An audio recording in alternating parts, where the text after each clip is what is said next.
Les fruits à première vue. Pas le sujet le plus passionnant. Mais les fruits, c'est pas que les pommes, oranges et bananes de base. Rejoignez-moi pour voyager dans un monde d'une variété de fruits fous que vous avez probablement jamais goûté ou même entendu parler. Le faux philodendron. Ce fruit est originaire du Costa Rica, Panama, Guatemala et Mexique. Son nom scientifique de Monstera deliciosa se traduit par monstre délicieux, ce qui est approprié vu qu'il est très toxique lorsqu'il n'est pas mûr, contenant une substance appelée acide oxalique, couramment utilisée pour enlever la rouille et décaper le bois. Croquer dans un morceau pas mûr provoque une irritation extrême de la peau et de la gorge. Mais une fois mûri, il est sans danger et délicieux. Le fruit comestible se trouve sous les écailles qui pèlent en mûrissant. Son goût est souvent décrit comme un délicieux mélange de saveurs tropicales, comprenant l'ananas, noix de coco et la banane. Il est populaire dans ses pays d'origine sous forme de confiture ou seul, et est ajouté au dessert comme les glaces et salades de fruits. L'aké. Originaire d'Afrique de l'Ouest, l'aké a émigré en Jamaïque en 1778 et y est devenu le fruit national. Il fait aussi partie du plat national jamaïcain, aké et morue. Manger un aké pas mûr peut causer la maladie des vomissements de la Jamaïque, qui peut entraîner le coma ou la mort, et sont dus à un poison appelé hypoglycine. Une fois les gousses protectrices de l'aké devenues rouges, elles s'ouvrent et ces arilles jaunes internes qui entourent les graines deviennent comestibles. Mais les graines noires restent toxiques. Niveau goût, il a une texture beurrée, crémeuse et un goût doux. La sapote. Le terme sapote comprend divers fruits de la famille des rutacées. Zapote blanco, ou la sapote blanche, est le plus commun et un parent éloigné de la famille des agrumes. Il est cultivé partout en Amérique centrale et du Sud, aux Antilles, Inde et Méditerranée. Le goût de sa chair crémeuse est similaire à celui d'une pêche ou baleine, avec un peu d'amertume. La sapote blanche voyage mal à cause de sa faible teneur en acide. Elle est donc vendue que comme fruit frais et pas exporté. Ce fruit est considéré comme quintessentiel de la cuisine latino-américaine et est consommé frais dans ses régions d'origine. Il est aussi idéal pour les glaces, smoothies et les crèmes. Les figues de Barbarie. Au Mexique, le mot thon ne fait pas référence au poisson, mais c'est le nom d'un fruit de la taille d'une poire qui pousse sur des cactus sauvages dans le pays, aussi appelé poire cactus. Ces friandises rafraîchissantes sont vendues par les vendeurs ambulants.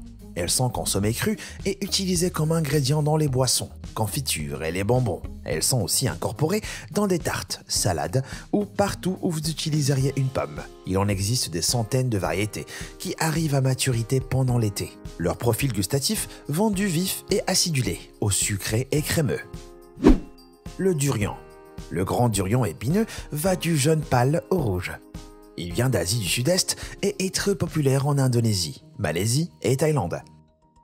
Il est célèbre pour son odeur forte, qui est souvent comparée aux chaussettes de sport sales et aux eaux usées. À cause de sa puanteur, il est interdit dans les transports en commun en Thaïlande, Hong Kong, Singapour et au Japon. En mai dernier, 2 bibliothèques universitaires d'Australie ont été évacuées à cause de la présence d'un durian que les étudiants avaient confondu avec une fuite de gaz.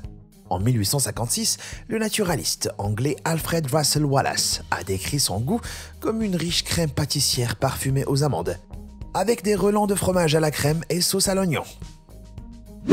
Le jabuticaba. La vigne brésilienne, un arbre à feuilles persistantes et à la croissance lente, produit un petit fruit rond qui pousse sur tout son tronc. Il a évolué comme ça pour que les animaux qui ne peuvent pas grimper puissent y accéder au fruit, qui est aussi apprécié par les humains et est plein d'antioxydants et composés anticancéreux. Les arbres fleurissent 2 à 3 fois par an et les fruits verts deviennent marrons en mûrissant. Originaire du Brésil, le jabuticaba pousse aussi en Argentine, Chili et Pérou. Si vous vivez dans un climat tropical ou subtropical, vous pouvez le faire pousser dans votre jardin. Le ramboutan. Originaire d'Asie du Sud-Est, le ramboutan est un fruit de la taille d'une balle de golf, à la coquille rouge et verte. Il tire son nom du mot malais pour cheveux, en raison de son apparence, qui ressemble à un oursin. Le ramboutan a une chair blanche translucide, au goût sucré et crémeux, et est très nutritif. Lorsqu'il est épluché, il a une apparence similaire à ses parents, le litchi et l'élangan. Le ramboutan pousse dans un arbre qui prospère mieux dans les climats tropicaux, comme la Malaisie ou l'Indonésie, et qui atteint 27 mètres de haut. Le kiwano. Le melon kiwano exotique et étrange nous vient d'Afrique australe et centrale, et est aussi populaire en Australie, Nouvelle-Zélande, et dans certaines parties des États-Unis. Souvent appelé melon à cornes ou concombre cornu d'Afrique, il ressemble à une orange à cornes oblongues. C'est un des fruits les plus juteux de la planète et sa chair gélatineuse granuleuse va du jaune au vert lime. Son goût est décrit comme un croisement entre les concombres, courgettes et kiwis. Et quand le fruit mûrit, il ressemble plus à une banane. Les kiwanos sont souvent consommés nature, où la chair est évidée et ajoutée aux salades ou utilisée comme garniture. Ils sont aussi délicieux dans les cocktails. Le mangoustan. Originaire d'Asie du Sud-Est, le mangoustan pousse dans des régions tropicales du monde entier et a une peau violette épaisse à maturité. Sa chair est juteuse et d'un blanc éclatant, avec un goût un peu aigre-doux. Ce fruit peu connu est consommé frais, en conserve ou séché, et a à peu près la taille d'une petite orange. Il offre plein d'avantages pour la santé en raison de son riche apport en nutriments, fibres et antioxydants. Le fruit miracle. Les fruits miracles viennent d'Afrique de l'Ouest et ont été consommés pendant des centaines d'années par les Africains avant d'arriver en Occident. Le petit fruit rouge a l'air plutôt ordinaire. Mais les baies miracles contiennent un produit chimique appelé miraculine, qui supprime temporairement les récepteurs du goût aigre et amer sur la langue. Après avoir mangé le fruit, tout ce qu'une personne consomme a un goût très sucré. Et cet effet peut durer des heures. Plein de personnes profitent de ses propriétés gustatives pour freiner leurs envies de sucre. D'autres les mangent pour le simple plaisir de goûter à différents aliments par la suite. Le fruit ala.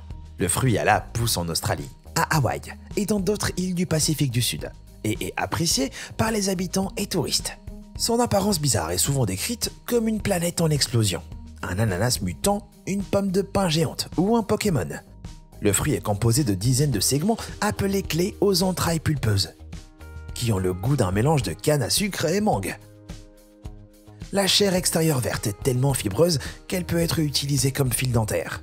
La chair est broyée en pâte, bouillie avec de la noix de coco râpée, transformée en jus frais ou mangée crue. Le chérimoya. Originaire des Andes, le chérimoya était à la base cultivé par des agriculteurs incas en Équateur et au Pérou. Il pousse aussi dans un climat méditerranéen. Le fruit vert, en forme de cœur, semble couvert de pétales de fleurs ou tuiles de toit. Sa chair blanche crémeuse a une texture de crème anglaise et de grosses graines noires. Mark Twain l'a un jour qualifié de fruit le plus délicieux connu de l'homme. Son goût est souvent comparé à une combinaison d'ananas et poire, avec des notes d'autres fruits tropicaux, dont des bananes, ananas, mangue, fraises et citron. Certains disent même qu'il a un goût de chewing-gum. La chair est consommée crue, mais attention aux graines, qui contiennent des alcaloïdes toxiques utilisés pour tuer les poux. Le corosol. Le corosol, aussi appelé guanabana, est le cousin du chérimoya. Il vient d'Amérique centrale et du Sud, mais pousse dans les climats tropicaux du monde entier. La production de corosol a augmenté ces dernières années avec la demande, surtout sur les marchés nord-américains et chinois. La Colombie fait partie des plus grands producteurs mondiaux, exportant chaque année environ 1 million de dollars de fruits. Ce fruit épineux, vert et ovale, peut facilement atteindre 30 cm de long et pèse entre 4,5 et 7 kg. Le corosol est le plus souvent incorporé dans les desserts, boissons, sirops, smoothies et les glaces. Sa chair a une sensation en bouche crémeuse semblable à celle d'une noix de coco ou d'une banane. Et sa saveur distinctive ressemble à un mélange de pommes et de fraises, avec une nuance acidulée et citronnée. Le fruit du dragon ou pitaya. Aussi appelé pitaya, ce fruit vient d'Amérique centrale et d'Amérique du Sud. En plus de sa popularité dans toute cette région, il est cultivé en Malaisie et au Vietnam, en raison de sa popularité auprès des consommateurs asiatiques. Il est aussi appelé fruit du dragon, car sa peau ressemble à des écailles de dragon. Sous son extérieur, il ressemble à un cerveau, avec ses entrailles visqueuses et couleurs vives. Si vous pouvez oublier sa texture, vous pourriez en fait adorer sa saveur sucrée et juteuse, dont le goût diffère légèrement selon la variété. Le fruit du palmier bâche. Ce fruit vient de la forêt amazonienne. Il a une forme ovale et la taille d'une figue, des écailles marron et une chair jaune vif ou orange. Il a le goût d'une carotte et est surtout consommé cru. Il a une réputation controversée en tant que super aliment censé aider les femmes à obtenir un derrière plus large et des lèvres plus pulpeuses. Malheureusement, sa popularité met en péril sa disponibilité pour les autochtones qui en dépendent comme aliment de base, y compris les 400 000 habitants d'Iquitos au Pérou, qui en mangent environ 20 tonnes par jour. La physalis, aussi appelée coqueret du Pérou. Ce fruit vient, du Pérou. Entre 80 et 90 espèces de fruits sont cultivées aux Amériques et en Europe. Il pousse facilement, même à des altitudes supérieures à 3000 mètres. C'est une baie orange vif recouverte de feuilles lâches, ressemblant à une lanterne, et de la famille de la tomate. Elle a un goût sucré acidulé ressemblant un peu à l'ananas et se mange seule, en confiture ou ajouté aux salades et desserts. Le jacquier. Originaire du sud de l'Inde, le jacquier est cultivé dans les régions tropicales du monde entier. Il est de la famille de la figue, mais a une apparence plus étrange, avec une peau externe épineuse, verte ou jaune. C'est le plus gros fruit au monde, pouvant faire jusqu'à 35 kg. La texture de la chair douce et fruitée du jacquier ressemble à de la viande râpée, ce qui en fait un substitut de viande idéal pour les végétariens. On dit que sa saveur, sucrée et fruitée distinctive, ressemble à une combinaison de fruits, comme les pommes, ananas, mangues et les bananes. Le quenetier. Originaire d'Amérique centrale et des Caraïbes, le quenetier est très populaire dans la péninsule du Yucatan. En fait, il est vendu que dans les régions où il pousse. Il ressemble à du raisin, avec une peau extérieure verte et dure. Sa chair crémeuse, blanche et gélatineuse a un goût juteux et frais, mais un peu aigre. Ils sont souvent consommés crus et la peau est facilement amovible. Au Mexique, on les mange avec du jus de citron vert et du piment. Le taxo.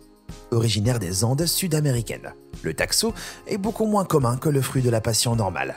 Ce fruit jaune allongé a une pulpe orange douce et juteuse, qui a la réputation d'être délicieuse. Ses graines noires sont comestibles, mais ont souvent un goût amer. Le taxo est consommé frais et est utilisé dans toute sa région d'origine pour aromatiser les boissons, les cocktails et les glaces. Alors, lequel de ces fruits vous aimeriez le plus goûter et pourquoi? Vous en avez déjà goûté un? Si oui, dites-moi ce que vous en avez pensé dans les commentaires. Merci d'avoir regardé et comme toujours, à bientôt.